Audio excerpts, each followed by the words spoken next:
우려한 대로 연휴를 마치고 평일이 되자마자 어제 하루 역대 가장 많은 확진자가 나왔습니다.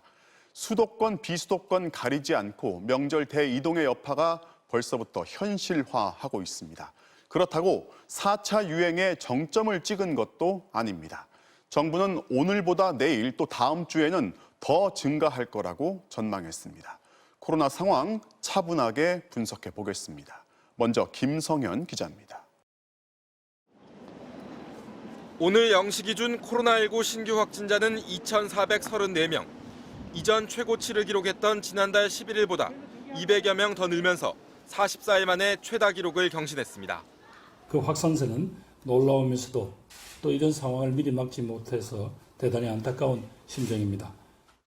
이 가운데 서울의 확진자만 900명을 넘어서는 등 수도권 신규 확진자 수 역시 1,747명으로 최다였고 비수도권의 발생 비중도 27.7%로 추석 연휴 직후 증가세로 돌아선 모습입니다. 특히 최근 일주일간 일평균 확진자 수를 보면 수도권은 직전 주보다 2.8% 늘어난 반면 비수도권은 13.3%나 급증했습니다. 서울 가락시장 누적 확진자는 561명. 수도권뿐 아니라 부산에선 연휴 기간 친척 모임을 가진 12명이 확진 판정을 받는 등 전국 규모의 재확산이 우려되는 상황입니다.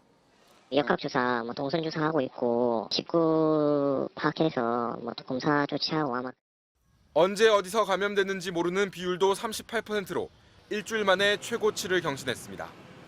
정부는 4차 대유행이 아직 정점에 이른 건 아니라며 추석 대이동의 영향이 본격화되는 다음 주엔 확산세가 더 커질 수 있다고 전망했습니다. 내일은 더 늘어날 수도 있습니다. 지방에 다 다녀오신 분들이 다 들어오셔서 계속 검사를 받게 되는 아마 다음 주 정도가 더 늘어날 수 있다는 그런.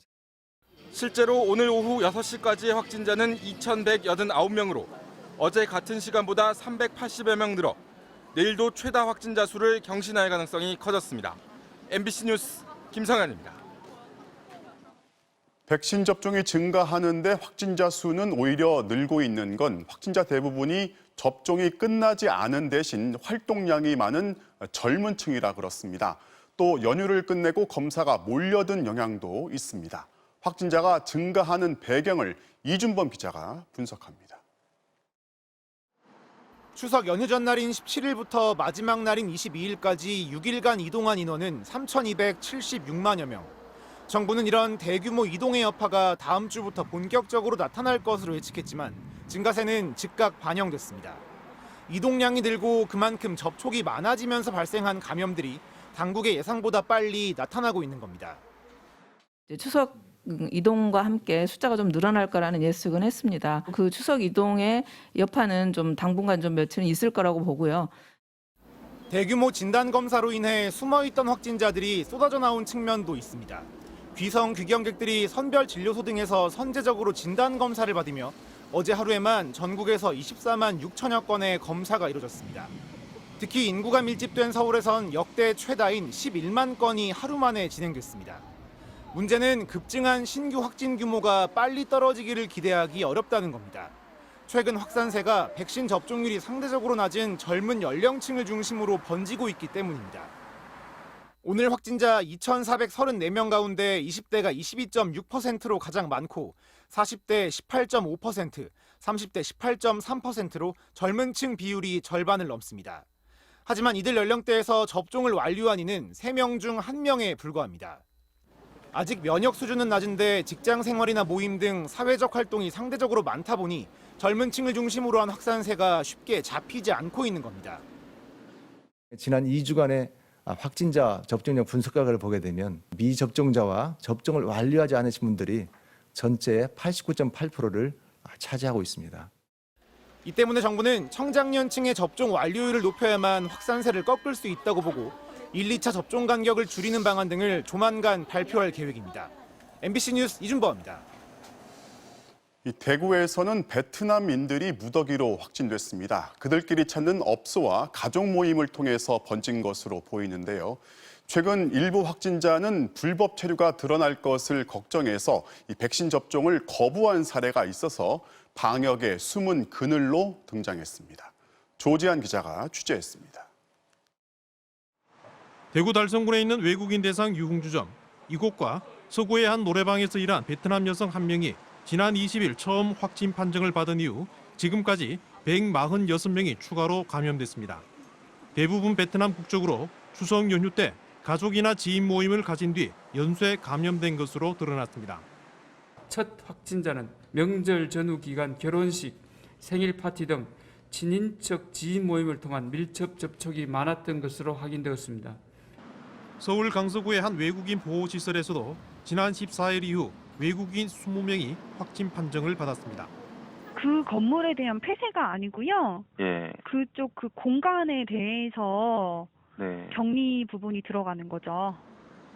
9월 1일부터 16일까지 국내에 체류 중인 외국인 코로나 확진자는 4,295명으로 전체의 15.3%를 차지하고 있습니다.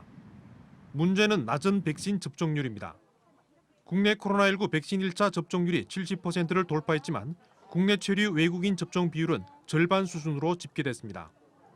특히 39만여 명에 달하는 불법 체류 노동자 가운데 상당수는 단속과 처벌 등 신분 불이익, 백신 부작용 우려와 치료비 부담 등으로 접종을 기피하는 것으로 알려졌습니다. 임시 등록 번호를 발급해서 접종을 일반인 외국인처럼 하실 수가 있습니다. 불법 체류자를 하더라도 접종으로 인해서 추방되거나 그러지는 않습니다.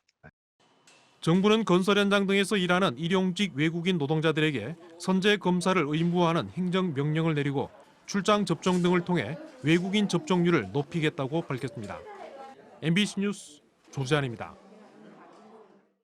백신 접종이 증가하면서 분명하게 효과를 내는 건 위중증 환자 또 치명률이 현저히 줄었습니다. 병상에도 그만큼 여유가 생겼습니다. 다만 지금 같은 확산 추세가 이어진다면 집에서 치료하는 걸 확대하기로 했습니다. 이어서 조희영 기자입니다. 지난달 말 하루 평균 코로나19 환자 수는 1,700명대를 기록했고 위중증 환자 수도 함께 급증했습니다. 한 달 뒤인 오늘 환자 수는 역대 최대를 기록했지만 위중증 환자 수는 309명으로 100명 넘게 줄었고 사용 중인 중환자 병상 규모와 주간 사망자 수 역시 감소했습니다. 지난달 26일부터 18세에서 49세의 백신 접종이 본격화되며 한 달 사이 1차 접종률이 50%에서 70%로 늘었기 때문입니다. 예방접종의 누적 효과들이 좀 나타나고 있기 때문에 확진자 규모는 증가하지만 예전에 비해서 위중증률이나 혹은 입원율, 중환자 병상 가동률 등이 증가하고 있지는 않아서 병상도 아직 여유가 있어 중환자 전담 병상의 40%, 감염병 전담 병상도 38%가 비어 있습니다. 다만 하루 2,500명 이상의 확진자가 계속 이어진다면 의료 체계에 부담이 될 수 있습니다.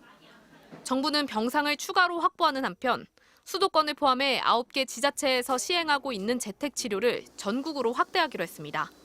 재택치료는 무증상 경증 환자가 집에 머물며 증상을 관찰하고 비대면 진료를 받는 겁니다. 17개 지자체에 대해서 재택 준비하도록 그렇게 하도록 하겠습니다. 재택치료를 원하시는 확진자께서는 해당 지자체에 의사표시를 해주시기를 부탁을 드리겠습니다.